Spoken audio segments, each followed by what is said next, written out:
Alors bonsoir à toutes et à tous. Je suis ravi de vous retrouver pour une énième rencontre Vlil. Et ce soir, on a la chance de recevoir Dania Kukafka pour son deuxième roman, Une exécution aux éditions Bûcher-Chastel, et brillamment traduit, parce qu'on va aussi parler peut-être de la traduction par Isabelle Maillet, et qui est donc représenté aussi par Maëlys de la Jugui ce soir, qui va assurer la traduction, brillante aussi, j'en suis persuadé, comme pour Raoul de Jong.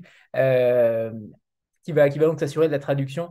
Alors évidemment, c'est un immense roman, c'est un roman qui est extrêmement dense, mais on va déjà commencer par le parcours de Dania Kukafka, qu'on connaît peut-être peu en France, puisqu'elle elle n'est venue qu'une seule fois pour Quai du Polar cette année.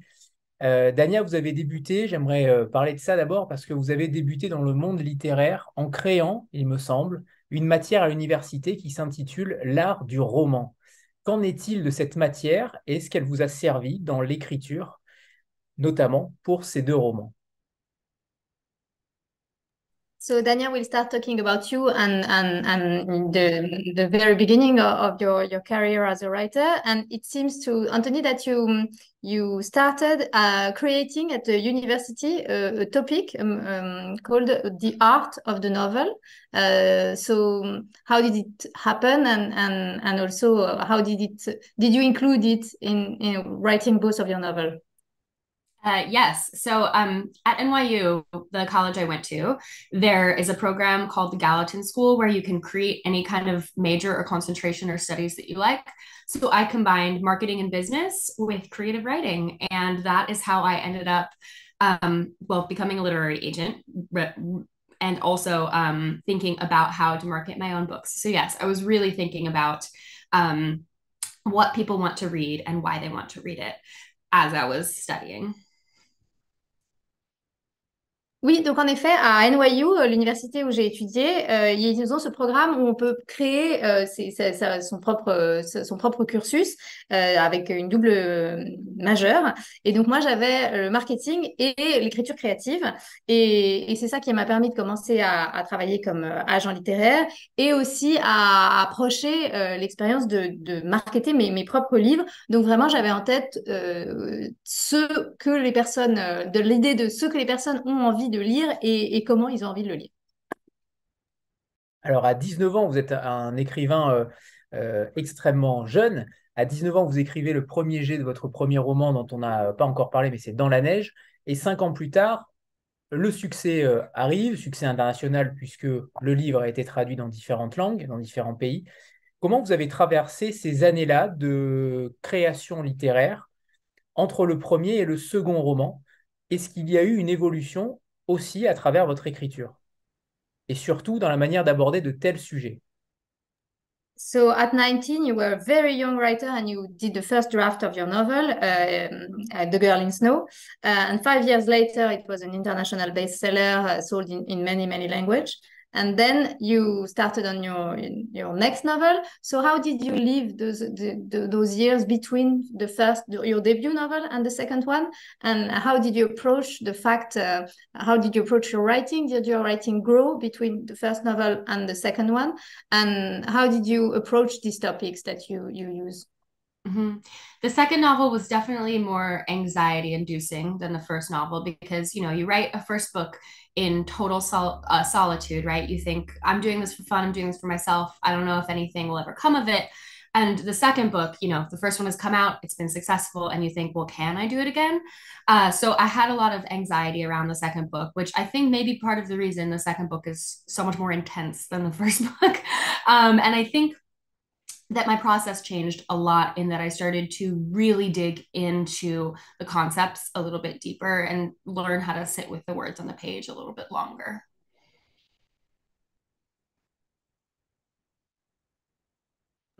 Oui, donc mon second roman, clairement, a généré beaucoup plus d'anxiété parce qu'en fait, pour l'écriture du premier, on est vraiment seul et on a l'impression qu'on fait ça pour soi-même, pour s'amuser, et qu'il n'y a pas d'enjeu sur ce qu'on pourrait en faire. Alors que le deuxième, bah, avec le succès du précédent, il y a cette question un peu lancinante qui se dit, mais est-ce que je pourrais le refaire? Et c'est sans doute pour ça que ce deuxième roman est beaucoup plus intense que le premier à cause de toute cette anxiété qu'il a générée. Et évidemment, mon processus d'écriture a changé. J'ai vraiment creusé plus profondément dans les thèmes que j'explorais et dans la manière dont mes mots résonnaient sur la page. Vous avez dit que vous vous amusiez justement à écrire. C'est intéressant de parler d'amusement quand on écrit sur de tels sujets, des sujets, des thématiques aussi fortes et sociales. Comment vous voyez justement les choses? Comment vous envisagez l'écriture sur des sujets aussi durs quand on est une jeune femme extrêmement souriante comme vous l'êtes? Comment on écrit sur de tels sujets? Vous avez dit que vous étiez anxieuse, certes, mais quel ressenti quelles conséquences ça peut avoir sur votre état d'esprit au quotidien aussi? C'est drôle que... Oh, sorry. You mentioned having fun during your first novel, which is interesting because you really dig deep into hard and social topics. How do you approach your writing? You're a young woman. You're very you're smiling, and how did you do you approach these really hard topics? And how does it feel? What are the consequences on your daily life when you dig into this kind of subjects? Hmm. You know, I am a really fun, nice person, and I don't know how it comes out so dark on the page. I really don't know. It just comes out that way.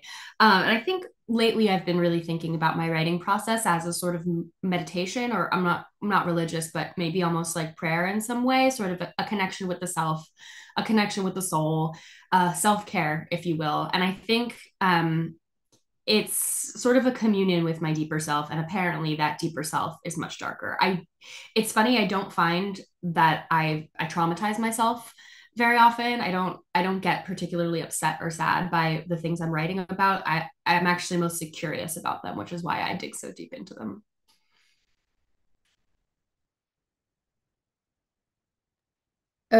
Oui, en effet, je suis quelqu'un de plutôt drôle et de sympa, donc je ne sais pas pourquoi mon côté sombre s'exprime à ce point sur la page. Je ne sais pas comment ça arrive au moment de l'écriture, mais c'est vrai que ces derniers temps, j'ai beaucoup réfléchi à mon processus d'écriture et en fait, je me rends compte que je le vois un peu comme une forme de méditation ou même de prière, alors que je ne suis pas quelqu'un de religieux dans la vie de tous les jours, mais c'est comme une forme de connexion avec mon moi intérieur, une sorte de communion. Et apparemment, ce moi intérieur est beaucoup plus sombre que la personne que je suis.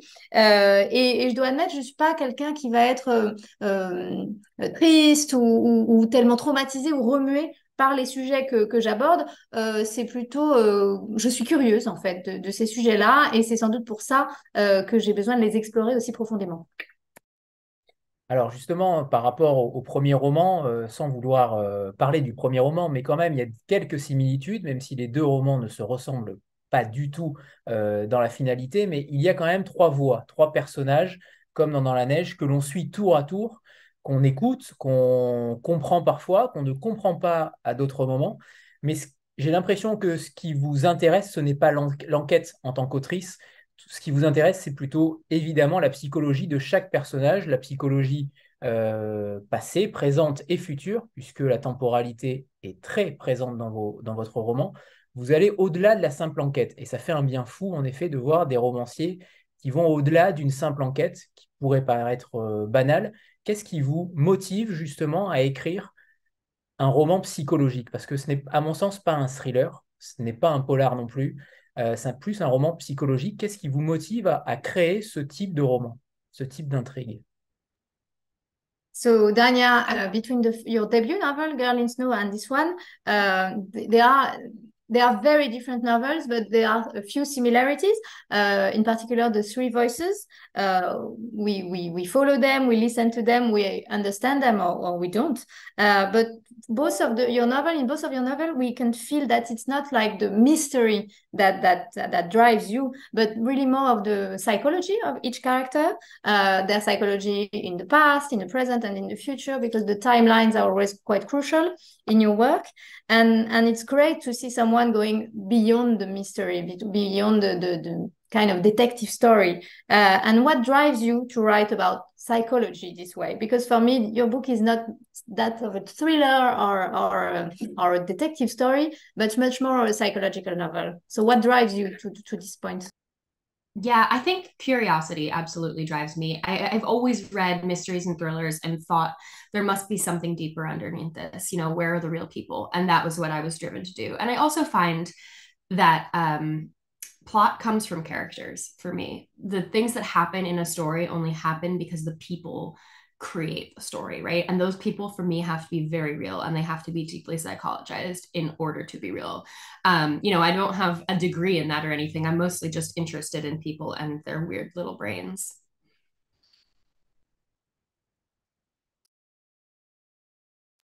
C'est vraiment la curiosité en fait qui m'anime. J'ai toujours lu des enquêtes, des thrillers, et j'ai toujours eu l'impression qu'il y avait quelque chose de supplémentaire là-dessous. Et c'est très important pour moi de dire qu'en fait, pour moi, l'intrigue naît des personnages. Ce sont les personnages qui créent vraiment l'histoire. Et afin de pouvoir créer cette histoire, j'ai vraiment besoin qu'ils aient une forme de profondeur et de nuance psychologique. Et je crois qu'en fait, encore une fois, c'est la curiosité qui m'anime et je suis intéressée par les gens et ce qui peut se passer dans leur petit cerveau bizarre. Alors justement, ces personnages, parce que j'ai eu quand même l'impression qu'il n'y avait pas de personnage principal dans ce livre, et pour une fois, en effet, le serial killer n'a pas la, la parole première. Tous les points de vue narratifs sont exclusivement féminins. D'un premier côté, la mère qu'il a abandonnée quand il avait 4 ans, de l'autre, la sœur jumelle de son épouse, Jenny, qui est témoin de ce qu'il a pu faire, et celui de l'enquêtrice qui l'a connu dans le passé dans un foyer d'accueil. Pour quelle raison avez-vous choisi ces voies-là qui montrent une certaine domination masculine avec justesse, mais pourquoi ne pas avoir voulu insérer également une voix masculine? Est-ce que c'était pour marteler cette thématique du féminicide? So we are going to talk about the characters, of course. It's interesting that there is no main character in your book. I feel there is no main character, and the serial killer is not the hero of the story. He's not the main voice.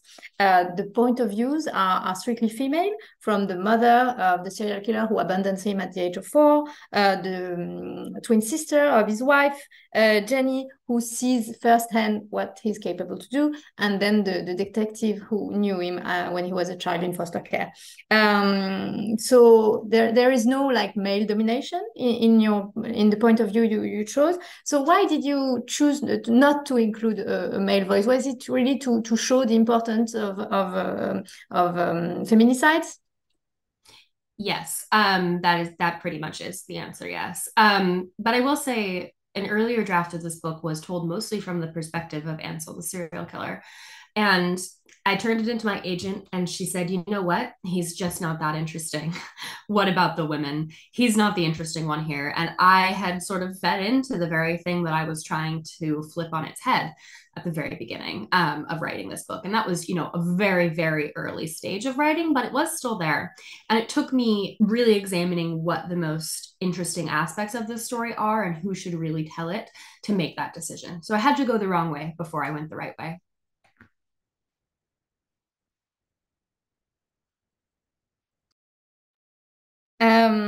Oui, c'est vraiment ça. La réponse, c'est vraiment ça que j'essayais de faire. Mais je dois dire qu'en fait, au tout début du processus d'écriture, mon tout premier jet était quasiment entièrement écrit du point de vue de Ansel, le serial killer. Et quand je l'ai donné à mon agent, elle me dit, tu sais quoi, en fait, ce personnage n'est pas si intéressant que ça. Vraiment, elle se réfléchit à qui va raconter cette histoire et de qui est-ce l'histoire. Et ça m'a vraiment pris du temps d'examiner les points cruciaux de l'intrigue, de savoir qui a été intéressant et qui il était intéressant d'entendre. Et je me suis rendu compte qu'en fait, j'avais fait exactement l'inverse de ce que je cherchais à faire avec ce texte.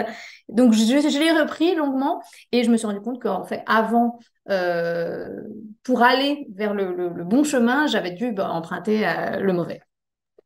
Est-ce qu'il aurait pu y avoir un livre justement écrit sans ce compte à rebours de la mise à mort d'Ansel Packer?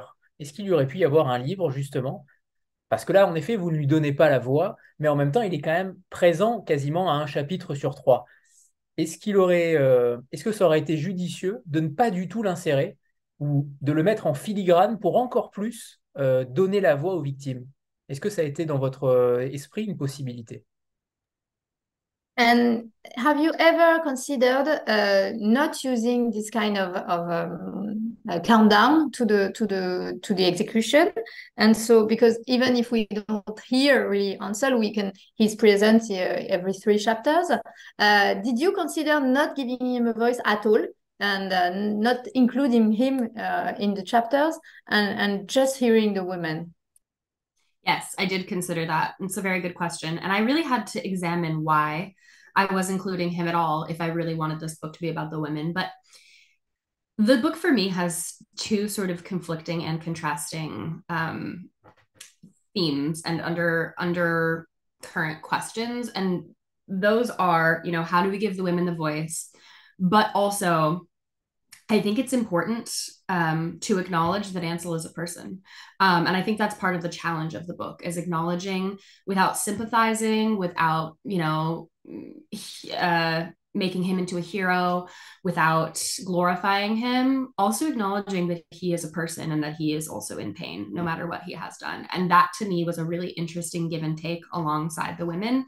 And that was the hardest thing for me to ask myself as a writer, and the hardest thing to ask my readers to do as well. But I do think it's part of what makes the book powerful.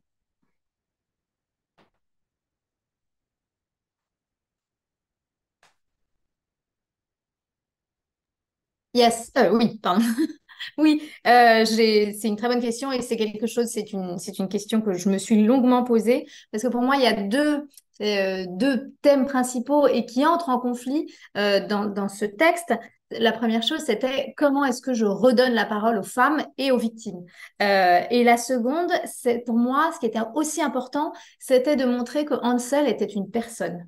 Parce que l'enjeu, c'est à la fois de ne pas être en empathie avec lui, parce que c'était pas ce que je voulais, mais je voulais aussi montrer que c'était une personne et pas un héros, pas une sorte de génie malfaisant comme on peut parfois montrer les serial killers.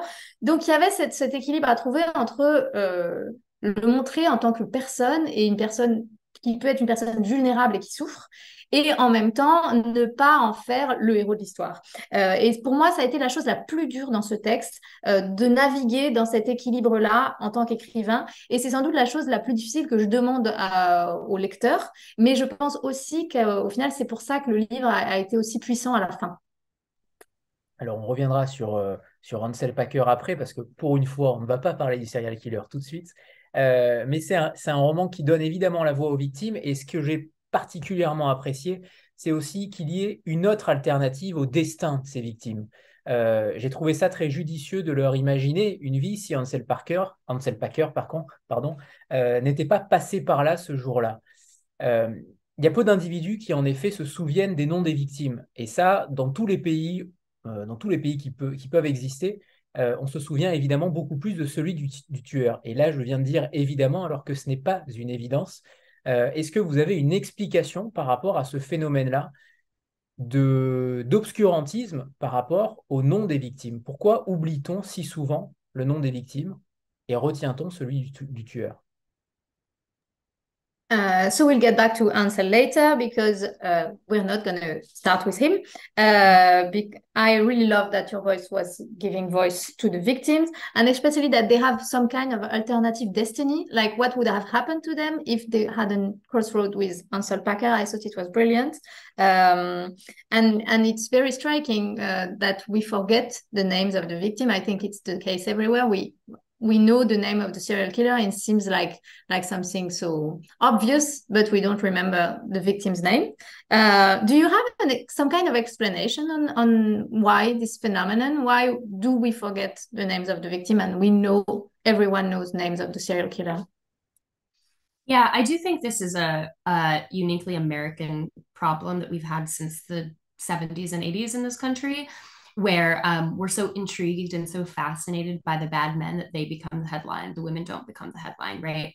Especially, you might know the serial killer, Ted Bundy, who is arguably the most famous American serial killer. And I think he really started this trend. And there have been many pieces of media, documentaries, journalism in the decades following his crimes and his death that have sort of perpetuated this stereotype. I think he really started it, and the public's reaction to him as a person rather than to what he did or the women really started this phenomenon. And I do think we're growing out of it. It's really hard to have serial killers now because we have phones, everybody has cameras, everybody has tracking devices, everybody has CCTV everywhere. They don't really exist anymore. And this is kind of a beautiful thing because I think sort of looking back at the era of the American serial killer, we're able to upend it and think about it more critically.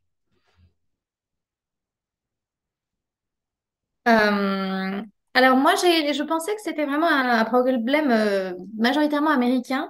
Ça fait longtemps que nous sommes curieux et intrigués que les hommes, les serial killers ou les hommes qui perpétuent ce genre de crime font les gros titres et ce sont jamais les victimes qui font les gros titres. Et je pense que ça a commencé avec un serial killer américain qui est assez connu, qui s'appelle Ted Bundy, qui a été le premier à être vraiment célèbre. Et j'ai l'impression que c'est un peu lui qui a commencé cette tendance, car c'en était une. Il y a eu énormément de choses dans les médias autour de lui, des livres, des interviews, des podcasts. Vraiment, énormément de choses lui ont été consacrées. Et en fait, le public, la réaction du public à ce genre de presse a été phénoménale et ça a quand même fait une sorte d'effet boule de neige. J'ai l'impression quand même qu'on est un peu en train de sortir de cette tendance, heureusement. Il y a moins de serial killers, voire plus aux États-Unis, parce qu'en fait aujourd'hui tout le monde a des téléphones pour prendre des photos, on a des caméras de surveillance, voilà, donc ce genre de phénomène existe moins. Et donc je pense qu'on est un peu aussi en train de sortir de cette fascination-là et d'examiner la manière dont on parle de ces crimes. Alors justement, j'ai regardé un petit peu les statistiques sur les féminicides en général dans le monde et à peu près 6 femmes sur 10 sont tuées par un membre de leur famille, proche ou éloigné, en tout cas à peu près entre 60 et 70%, ce qui n'est pas forcément le cas dans ce roman-là, puisque pour les 3 jeunes filles tuées, ce n'est pas le cas. Qu'est-ce que vous vouliez démontrer aussi via ce biais-là d'un serial killer? Je ne sais pas si on peut l'appeler serial killer parce qu'il réfute aussi cette appellation dans les chapitres qui lui sont consacrés. Mais comment vous pouvez considérer cet homme-là? Comment vous le qualifiez? Comment vous qualifiez Ansel Parker? Très dur à dire, Ansel Parker. So I looked up the statistics on the women killing. It turns out that out of 10 victims, 6 are killed by a member of their family or a close one, which is not the case for Ansel Parker because the 3 victims are not related to him. So he, by the way, he does not call himself a serial killer. So what would you qualify him? What would you call him?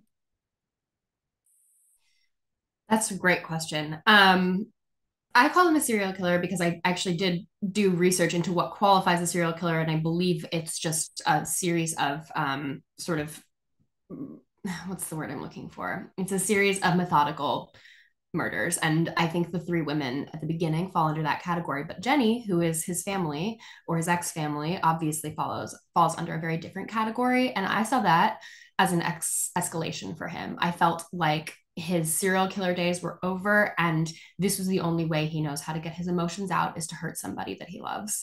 And I think that is much more human than the title of serial killer, which he embodies in his earlier days. And I thought it was important to push him to that level.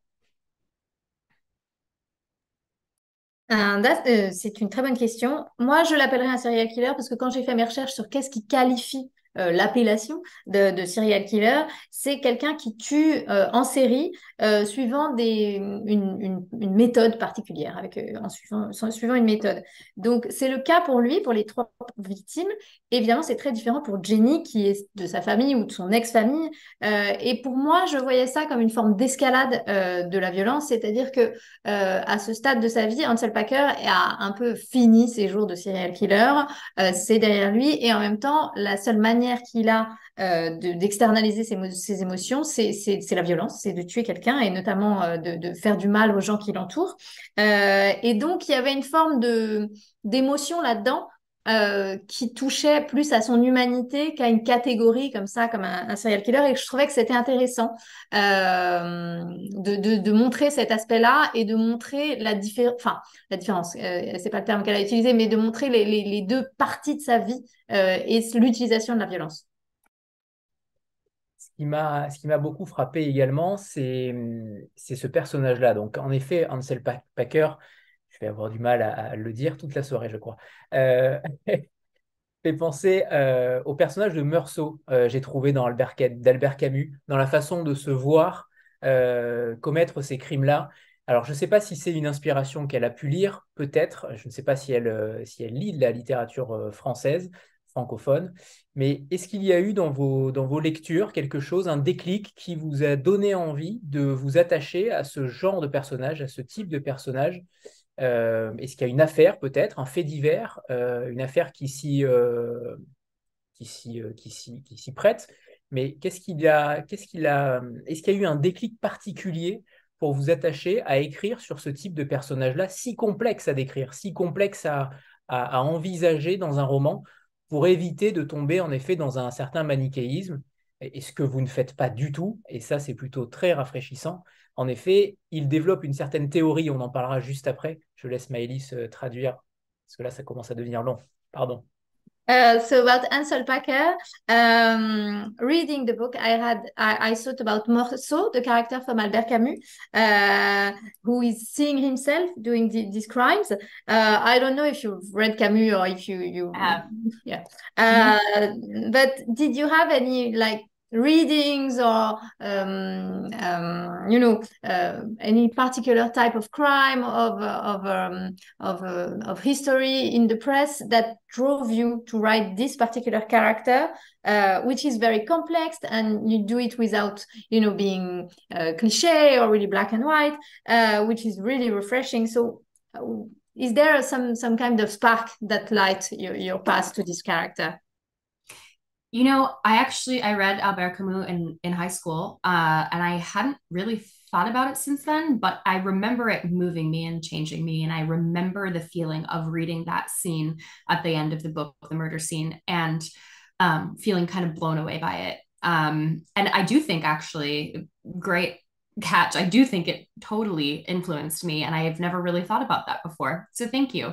And then other than that, I really did a lot of looking into true crime. So I watched TV shows like Mindhunter on Netflix, which is wonderful, really, really well done. And then TV shows about women detectives as well that I loved. There's one called Unbelievable on Netflix. It's an American show set in Colorado, where I'm from. And that really influenced me as well, thinking about how female detectives have to operate within the messed up American police system.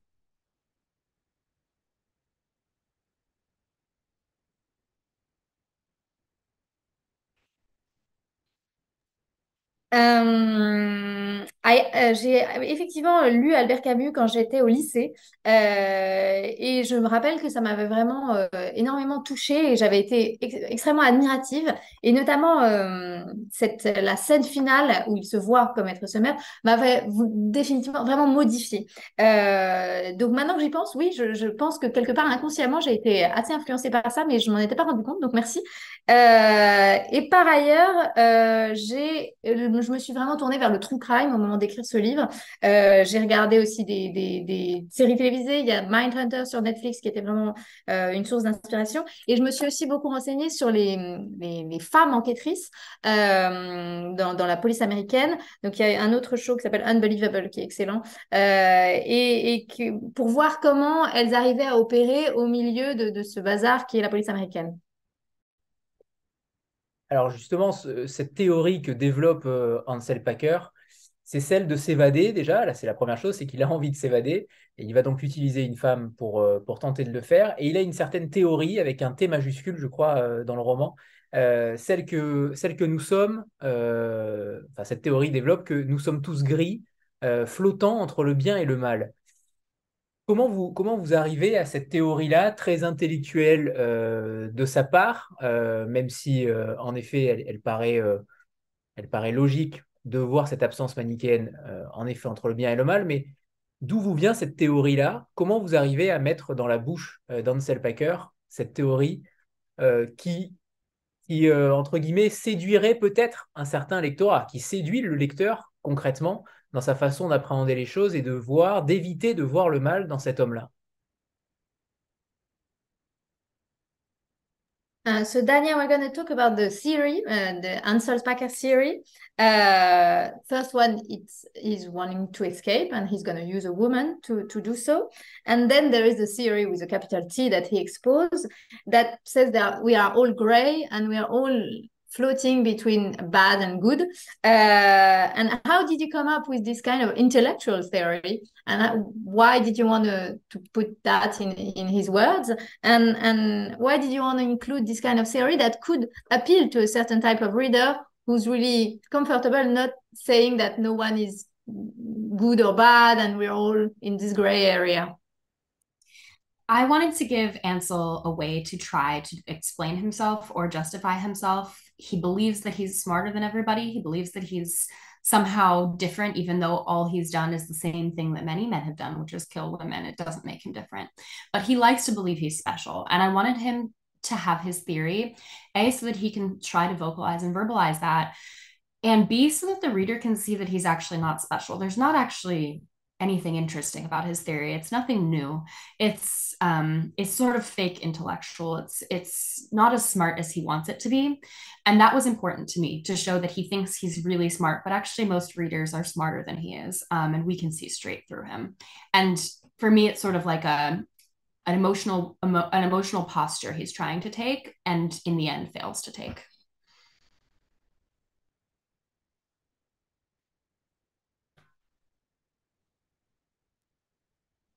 Je voulais lui donner ça en fait comme une manière de pouvoir s'expliquer et surtout de montrer qu'il se pense plus intelligent qu'il ne croit, qu'il ne l'est, et il se pense différent. Il a l'impression d'être spécial, d'être différent, alors qu'en fait, il fait exactement la même chose que font beaucoup d'hommes, c'est-à-dire faire du mal à des femmes, voire les tuer. Mais je voulais quand même qu'il ait une occasion de verbaliser ce qu'il avait en tête parce que je voulais vraiment montrer qu'il n'avait rien de spécial, que cette théorie, elle n'a rien de nouveau. C'est pas si intelligent qu'il le croit. Et je voulais que le lecteur puisse vraiment voir ça, voir qu'en fait, cet homme-là se pense génial, exceptionnel, et qu'en fait, le lecteur est sans doute plus intelligent que lui. Et c'est une manière pour lui d'adopter une forme de posture émotionnelle qui est un échec, parce qu'on voit clairement dans son jeu.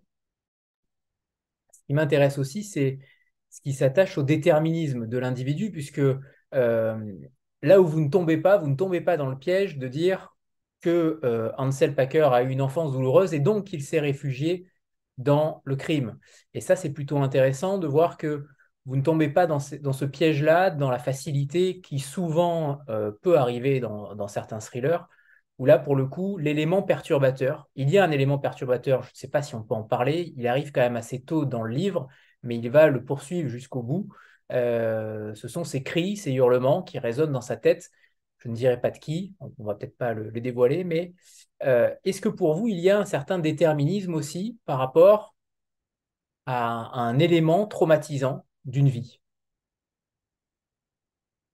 Je n'irai pas jusqu'à dire qu'il y a un criminel né, comme le disait Cesare Lombroso au début du 19e siècle, mais il y a peut-être des éléments déclencheurs.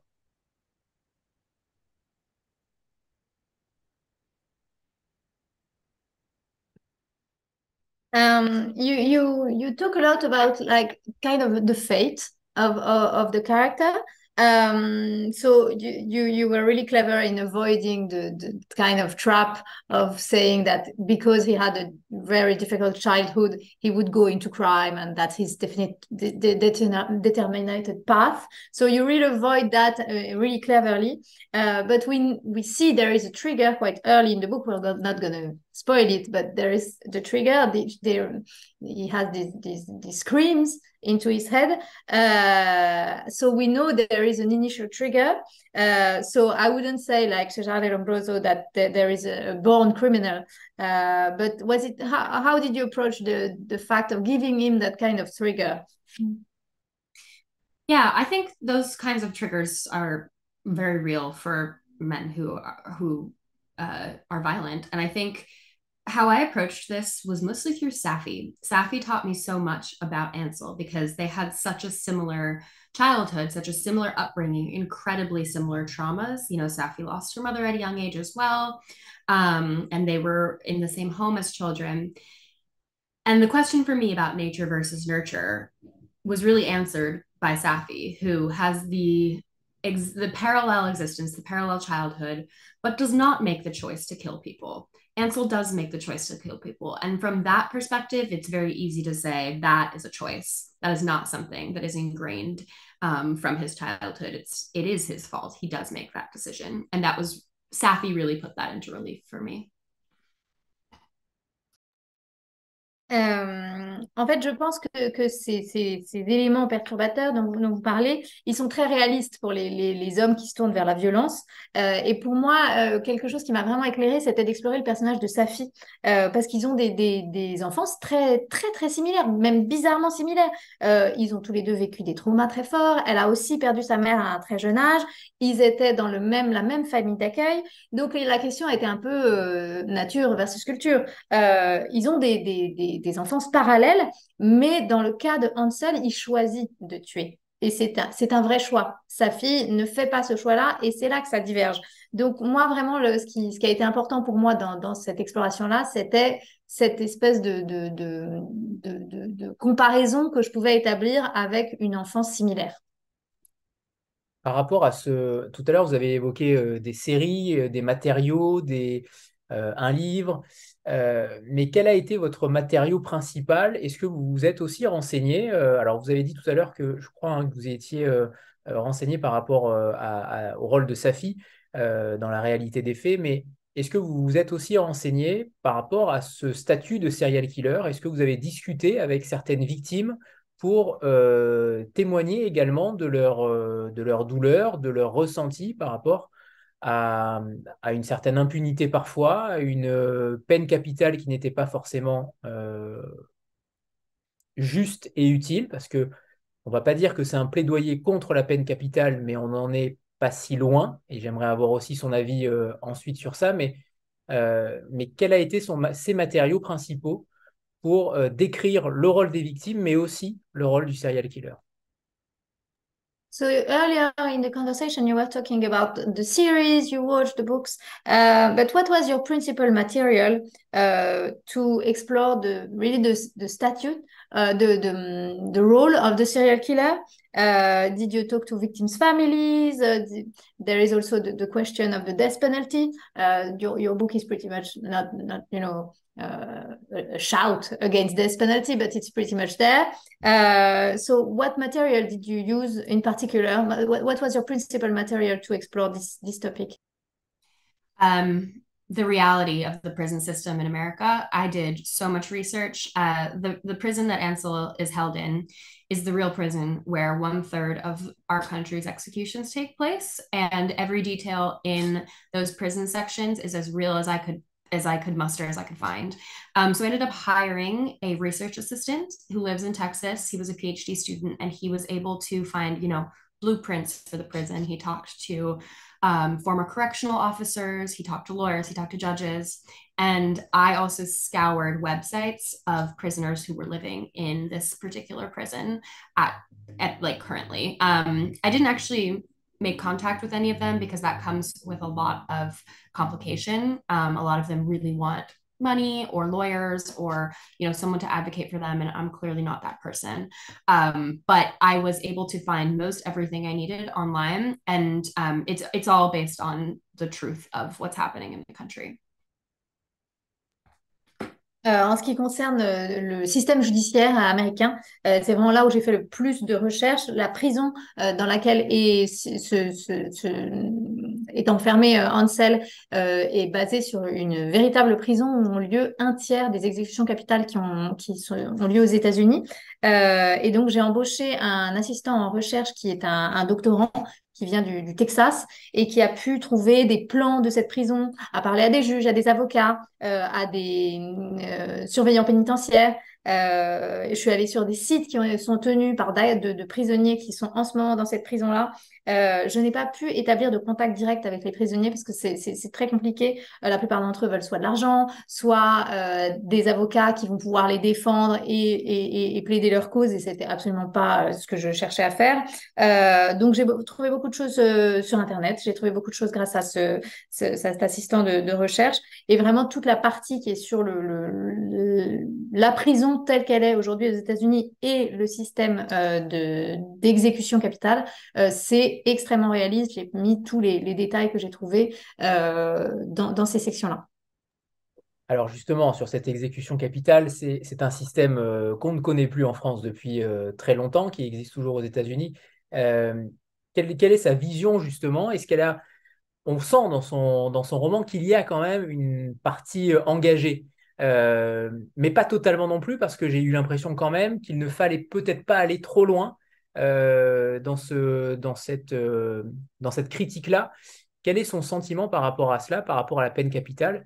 Elle dit au tout début de l'entretien que elle voulait qu'on voit justement cet homme-là comme un homme. Est-ce que pour vous, la peine capitale rend l'homme plus homme? Pas simple à traduire, ça, Maëlys. Pardon. So about the death penalty, it does not exist anymore in France, but it still does in the US. So there is obviously something very dedicated. You're very dedicated to the matter in your book, but you don't go too far into the criticism, I feel.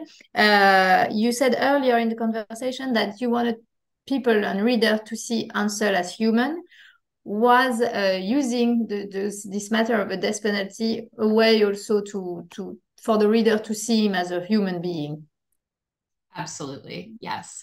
And I think it is undeniable that he is a person and he is in pain in this moment. And the book asks you to really consider that and to consider what his country, his government, the justice system is doing to him because he has done something bad.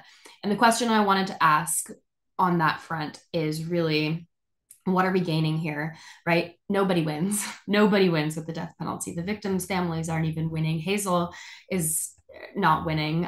It's ostensibly the death penalty is meant for her. It's meant for justice for the families, but they don't want to see him die either, really. And I found in my research that that's an incredibly common feeling for real victims' families as well, is that it only causes more pain. And that's absolutely what I was trying to convey here. Oui, absolument. En fait, je voulais demander au lecteur de voir que c'était une personne, et une personne qui souffre. Et ce livre demande au lecteur de prendre ça en considération sans pourtant aller jusque dans une forme d'empathie. On essaye de voir ce que le gouvernement américain, les juges, le système judiciaire a choisi de faire à une personne qui a commis un crime. Et elle pose la question de qu'est-ce qu'on y gagne. La famille des victimes n'y gagne rien. C'est représenté notamment par le personnage de Hazel, parce que ce serait pour elle finalement cette exécution, et on voit qu'elle n'en retire rien. Et c'est quelque chose que j'ai trouvé de manière très récurrente dans les témoignages de proches des victimes dont l'assassin a été ensuite exécuté. C'est qu'en fait, elles ont ce sentiment que ça a juste rajouté de la peine à la peine. Et c'était vraiment ça que je voulais montrer dans ce livre.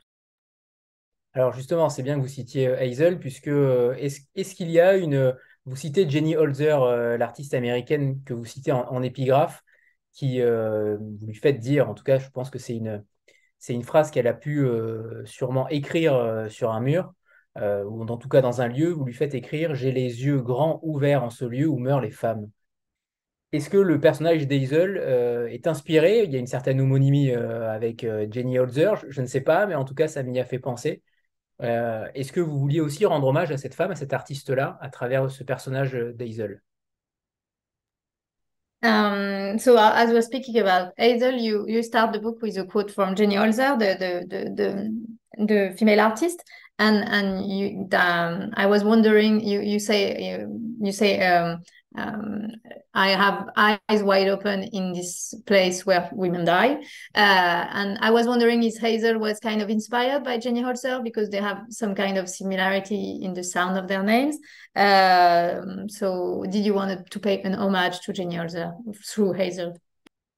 That was not intentional, actually, but I love the connection. And I will add that I used to have a second epigraph as well that I actually feel really sums up the scene where Hazel's looking out at Ansel on the execution chamber. And the other epigraph was from, I couldn't use it for permissions reasons, but it was from a prisoner, a real prisoner in California's San Quentin prison right now. He's still alive. He's on death row. And on one of his blogs, he had written this line, and Maëlys, hopefully you can translate this a little bit. He had written, I must remind you, the world is only as deep as we are. And that came from him, and I had put it next to the Jenny Holzer quote. And that to me was really sort of the embodiment of the book and what I was hoping to ask of my readers. Alors c'était pas intentionnel, mais j'aime bien l'idée. En fait, j'avais même un second extrait au début de mon livre que je n'ai pas pu utiliser malheureusement pour des questions de droit, mais qui était extrait d'un blog d'un prisonnier qui est toujours en vie et qui est toujours dans le couloir de la mort, aujourd'hui en Californie, et qui disait, je me dois de vous rappeler que le monde est seulement aussi profond que nous le sommes nous-mêmes. Et pour moi, c'était vraiment en écho avec le moment où Hazel assiste à cette exécution. Et voilà, je trouvais que c'était une forme de résumer l'entièreté du projet du livre. Vous faites dire d'ailleurs à Ansel, il me semble, hein, parce que ça me vient comme ça, c'est une question pas préparée celle-là, mais vous faites dire à Ansel, nous sommes tous des enragés, nous sommes tous enragés. C'est intéressant de voir que il est conscient aussi de son état, il est conscient aussi de ce qu'il déploie comme sentiment à travers autrui. Vous vouliez aussi montrer qu'un individu tel que lui peut aussi être lucide et conscient de ce qu'il a fait. Il n'y a pas que des individus meurtriers qui sont des illuminés la plupart du temps ou qui sont psychologiquement très instables ou qui ne sont pas conscients au moment des actes et qui leur permettent d'échapper à la prison la plupart du temps, notamment en France. Là, pour le coup, vous vouliez un individu aussi qui était capable de raisonner et de comprendre qu'il est aussi un enragé.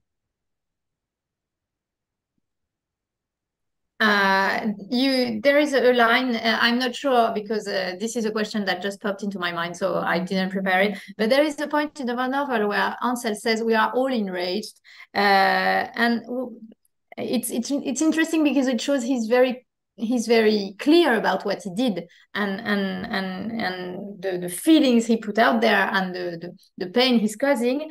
And was it something you really wanted to have someone that's lucid about his own acts, is very conscious about what he did, and show that it's not only like deranged persons who don't really understand what they did and that's why they eventually don't go to prison? Was it important for you to show someone who can understand and say that he is enraged?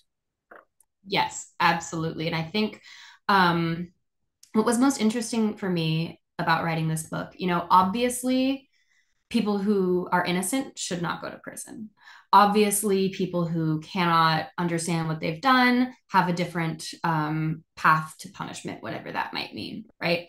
What I was interested in talking about was what we do with bad men who know exactly what they've done, bad men who definitely have committed the crime, where that is not even in question at all. I wanted to know what we do with them at that point, because I think that's much more complex. It's obvious that innocent people should not die on death row, but what happens to the guilty people? So that was why I made him lucid, and that was why I made him conscious, because I think it's important. I also think he knows what he's done, but I don't think he considers himself a bad person. And I think very few villains do consider themselves bad people. And that's what makes them so compelling. And that's what makes them human. Oui, absolument. Et moi, ce qui m'a vraiment le plus intéressé en écrivant ce livre, c'était d'explorer ça parce que, évidemment, que personne ne trouve ça bien d'envoyer des innocents en prison. quand il s'agit de personnes qui n'ont absolument pas conscience de ce qu'ils ont fait ou de ce qu'ils ont pu commettre ou qui ont une santé mentale tellement dérangée que effectivement la prison et le couloir de la mort est évidemment pas fait pour eux. Mais moi, ma question, c'était de me dire, et qu'est-ce qu'on fait pour les mauvaises personnes, les hommes mauvais, vraiment. Évidemment que personne ne veut envoyer un innocent dans le couloir de la mort, mais est-ce que ça veut dire qu'on doit y envoyer une mauvaise personne? Qu'est-ce qu'on fait avec ceux qui ont commis le crime? Parce que la plupart des hommes qui ont commis ce genre de crime ne se considèrent pas comme des mauvaises personnes. Et c'est ça qui rend leur témoignage si intéressant. Mais c'était vraiment ça, moi, que je voulais explorer. Alors évidemment, l'un des points forts du livre, c'est évidemment de mettre l'accent sur les victimes, mais c'est aussi ces chapitres sur le compte à rebours. Ce compte à rebours, il lui reste à peu près 12 heures à vivre. Alors malheureusement, il ne nous reste pas 12 heures, nous, il ne nous reste plus que 10 minutes. Mais pour le coup, j'aimerais vraiment qu'elle nous raconte son cheminement, parce que c'est vrai que ce compte à rebours, c'est des chapitres clés qu'on attend régulièrement quand on le lit. C'est évident qu'on veut savoir ce qui va se passer sur ce compte à rebours et il est extrêmement, je vais dire frustrant, mais dans le bon sens du terme, parce que vous jouez avec votre lecteur. C'est évident que vous êtes une grande joueuse parce que là, vous nous tenez en haleine et vous êtes cruel même, je dirais même, avec votre lecteur. Ce compte à rebours-là, il est important, mais j'aimerais savoir comment vous l'avez travaillé, est-ce qu'il a évolué au fil de l'écriture? Est-ce qu'il y avait plus de chapitres le concernant peut-être? Est-ce qu'il y en avait beaucoup moins et votre éditrice peut-être vous a dit rajoute-en parce qu'il faut encore plus tenir ce stress-là, ce suspense-là.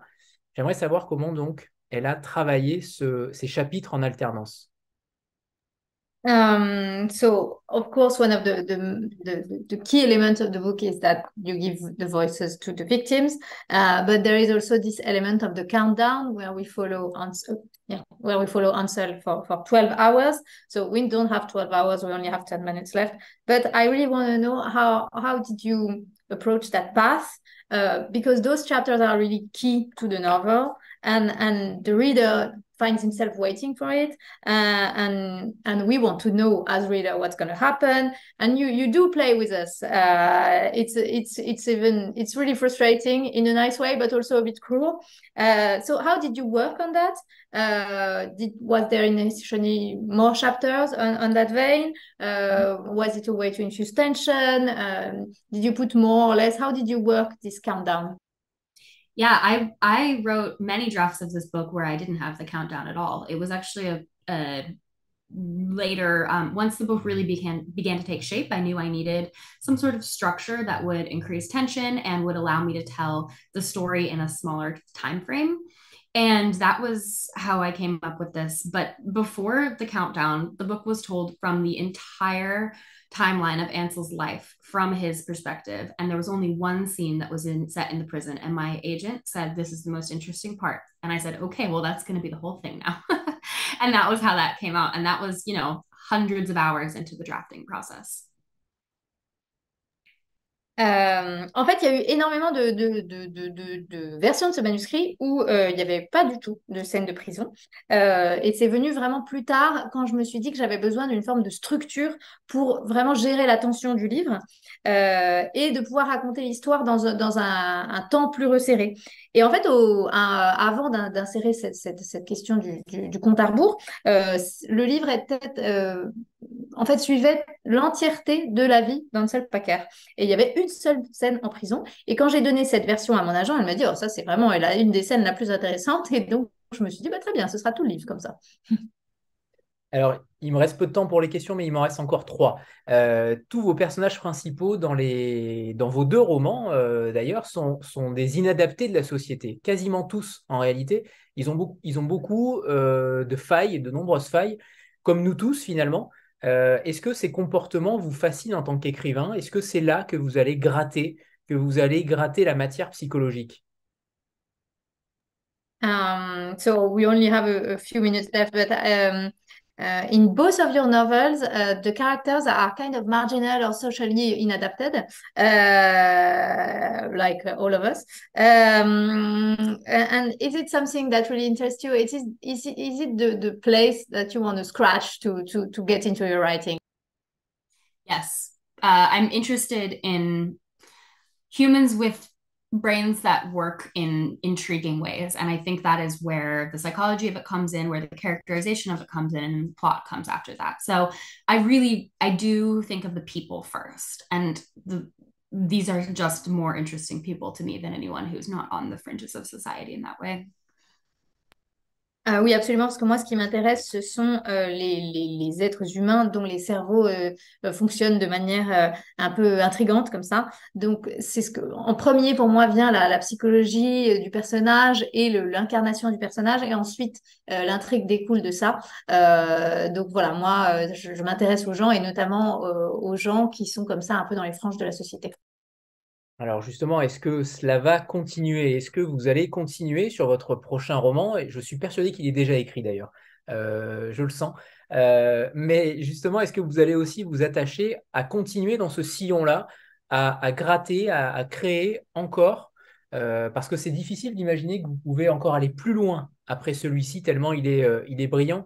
Et on a rarement lu un roman aussi complet, aussi dense sur la psychologie d'un et des personnages, parce qu'il n'y en a pas qu'un pour une fois. Euh, Comment vous allez... Alors ça, c'est ma première question. Et ma deuxième, c'est j'ai vu qu'apparemment, le livre allait être adapté en série télévisée. Et évidemment, quand on le lit, on comprend tout à fait que ça va être un succès. Où ça en est de ce projet-là? J'imagine que ça va sortir aux États-Unis en primauté, malheureusement pour nous, mais on verra ça, j'espère, bientôt.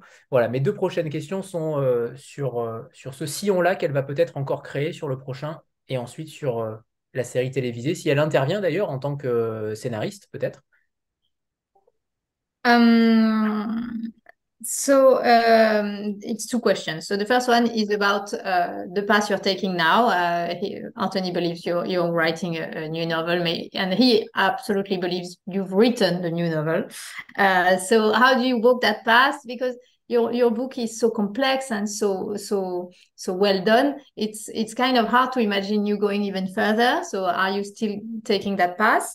And secondly, he saw that there is the TV show that was announced. So where are we on that? And do you act as a screenwriter on that? Yes.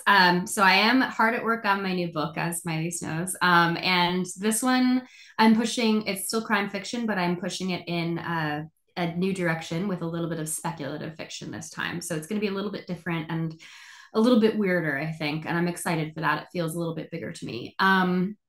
And in terms of the TV show, I actually just got news that's not public yet, so don't, post on social media, but it's actually going to be a feature film, a movie with HBO. So I'm very excited about that. The deal with HBO has gone through, and they're casting actors now. So I keep an eye on my social media, and hopefully we'll have some announcements soon. Oui, je suis en train d'écrire un nouveau livre, comme Maëlys le sait. C'est toujours du suspense, de la fiction criminelle, mais je suis en train de prendre une nouvelle direction avec un côté un peu spéculatif. Donc, ça va un peu plus loin et ça va être un peu plus bizarre et je suis vraiment ravie de faire ça. Et en ce qui concerne la série télé, c'est pas officiel, donc il faut pas en parler sur les réseaux sociaux, mais je sais depuis quelques temps que HBO finalement a choisi d'en faire un film et ça a été validé. Et donc, ils sont en train de faire le casting maintenant. Donc, surveillez mes réseaux sociaux parce que vous allez en entendre parler. Ça, c'est une très bonne nouvelle. OK. That's good news. On va faire une petite photo de groupe. So it's going to take a picture of the screen. C'est bon, parfait. Merci infiniment à tous les deux. Merci à Maëlys pour cette fabuleuse traduction, comme toujours. Merci à tous. Et on a encore beaucoup de questions, évidemment, Dania, à vous poser, mais They had much more questions, but next time. It's okay. Merci beaucoup et bonsoir. Thank you, Dania. Thank you. Bye. Bye. Merci, Anthony. Merci à toi. À bientôt. Tout le monde.